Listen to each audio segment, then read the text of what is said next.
And I just now want to introduce Chris, who I suppose most of you know, because you know me, you know Chris. And Chris is just going to talk a little bit about the book process.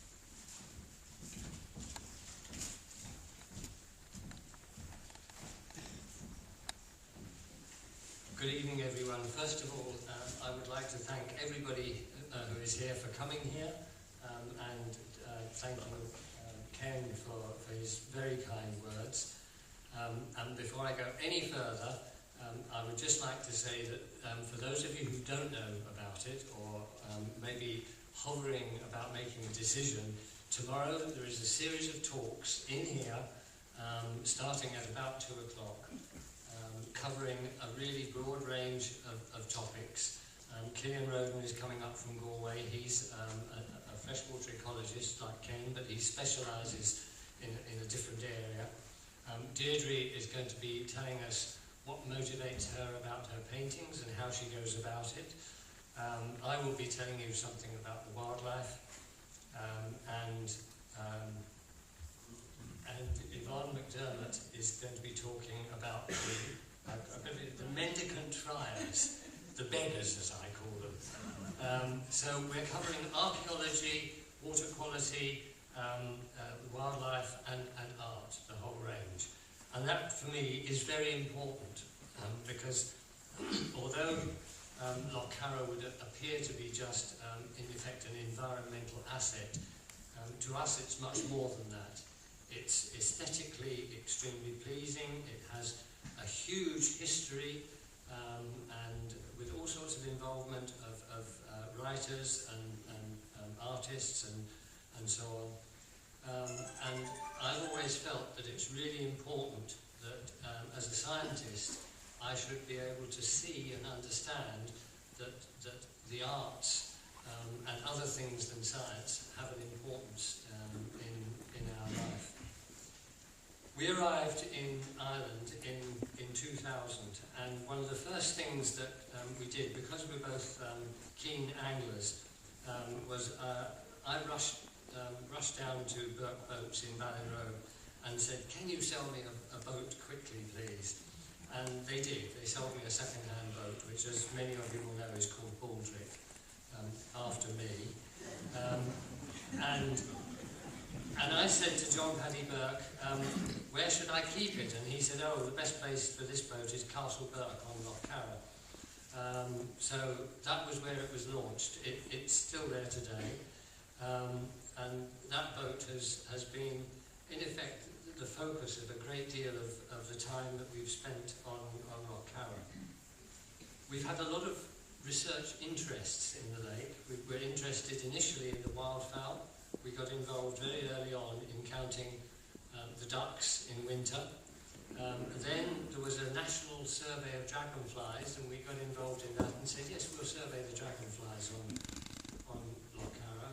And then that spread the butterflies we got an interest in, and the flora, and so on. So we've been digging in various different areas of research on the lake for the 15 years that we've been here.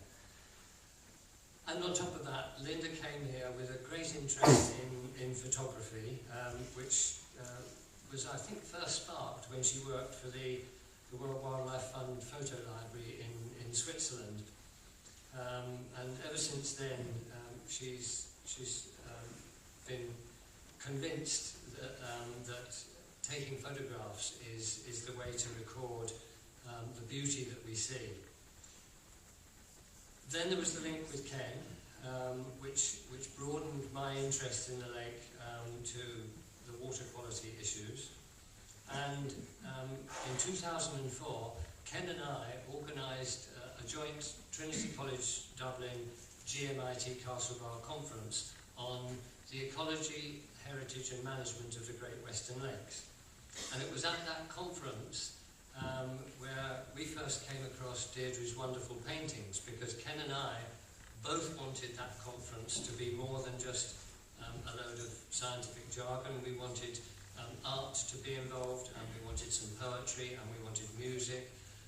We wanted it to be very much wider than just the science side of it. And we were really really taken with Deirdre's paintings that were exhibited at that conference.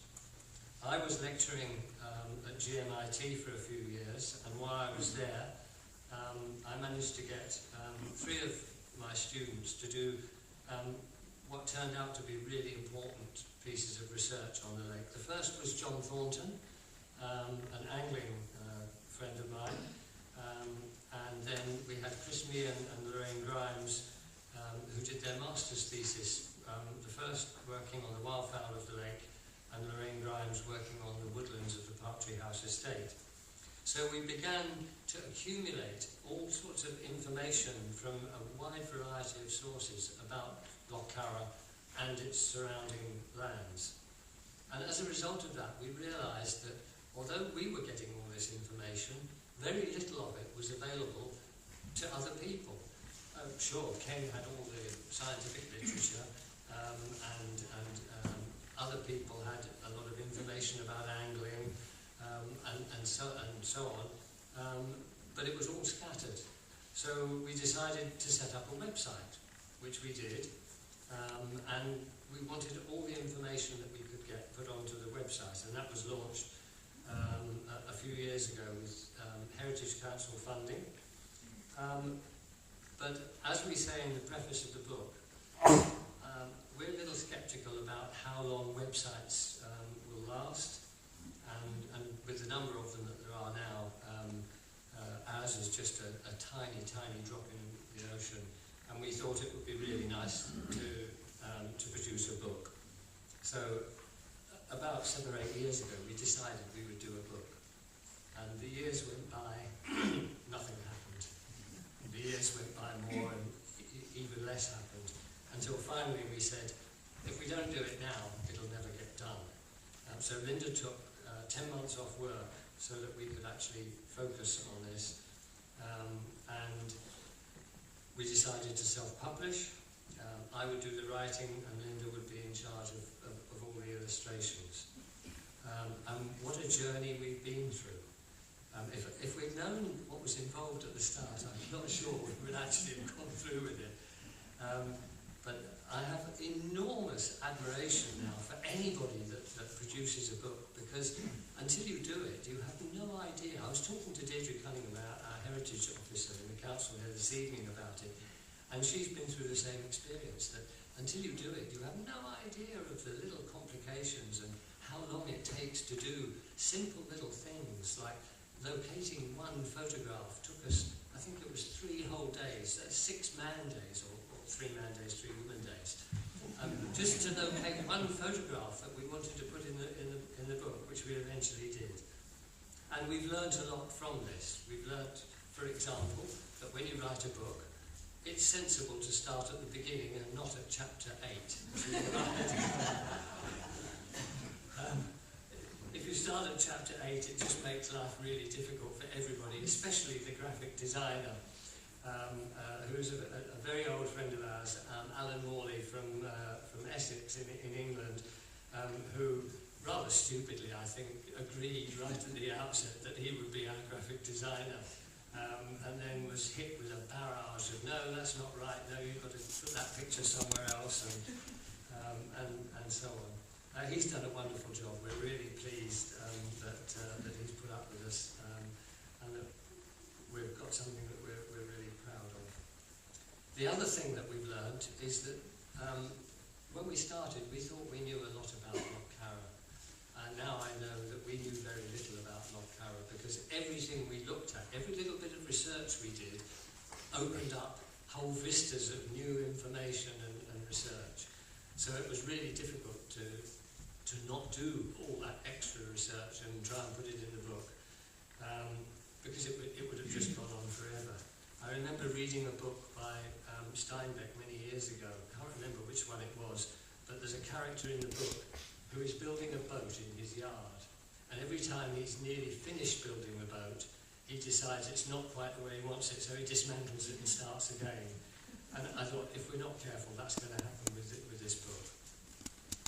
There are a few things I would like to say about people that we have to thank. First of all, the Linen Hall has been hugely supportive, and they didn't bat an eyelid when our first deadline for launching the book just before Christmas had to be changed at the last minute to March for various reasons.